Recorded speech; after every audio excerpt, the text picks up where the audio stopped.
ஆச்சி பாதாம் ட்ரிங்க். ஆச்சி பாதாம் ட்ரிங்க் ஒன்னு வாங்கினா ஒன்னு ஃப்ரீ.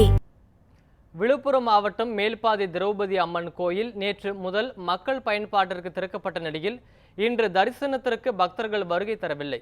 இது குறித்து கூடுதல் விவரங்களை செய்தியாளர் வினோத் வழங்க கேட்கலாம். வணக்கம் வினோத், விவரங்களை பதிவு செய்யலாம்.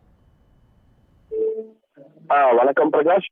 விழுப்புரம் மாவட்டம் கோலியூர் அருகே உள்ள மேல்பாதி கிராமத்தில் அமைந்துள்ள தர்மராஜா திரௌபதி அம்மன் கோவிலில் பட்டியலின மக்கள் கடந்த 2023ஆம் ஆண்டு மார்ச் மாதம் தரிசனம் செய்த பொழுது வன்னியர் சமூகத்தினர் சாமி தரிசனம் செய்ய விடாமல் அடித்து வெளியேற்றினர்.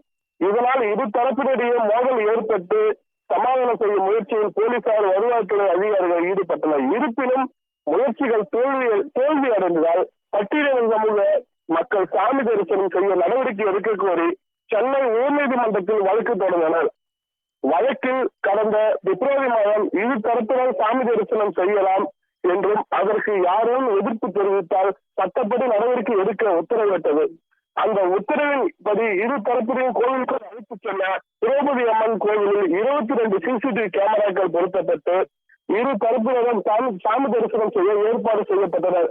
அதன் பேரில் 2 வருடங்களுக்கு பிறகு திறக்கப்பட்ட கோவிலின் நேற்றைய தினம் பட்டியலின சமூகத்தைச் சேர்ந்த சுமார் 50க்கும் மேற்பட்டோர் போலீசார் பாதுகாப்புடன் சாமி தரிசனம் செய்தனர். வன்னியர் தரப்பிலிருந்து ஒரு பெண் 10 சிறுவர்கள் மட்டுமே சாமி தரிசனம் செய்ய நிலையிலிருந்து இன்றைய தினம் கோவில் விழா குழுவினர் சாமி தரிசனம் செய்ய உள்ளதாக தெரிவிக்கப்பட்ட நிலையில் காலை 6 மணிக்கு திறந்த கோவிலானது 7 மணி வரை திறந்து வைக்கப்பட்டது. நீதிமன்ற உத்தரவின் பேரில் 7 மணிக்கு கோவிலை மூடியதால் பட்டியலின சமூகத்தை சார்ந்தவர்களும் வன்னியர் சமூகத்தை சார்ந்தவர்களும் இன்று ஒருவர் கூட சாமி தரிசனம் செய்ய வரவில்லை.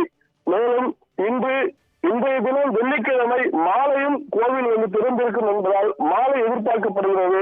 ஆனால் மாட்டு சமூகத்தினர் தரிசனம் செய்ய வருவார்களா வரமாட்டார்களா என தற்போது வரை தகவல் கிடைக்கவில்லை. கூடுதல் விவரங்களை தந்தமைக்கு நன்றி வினோத்.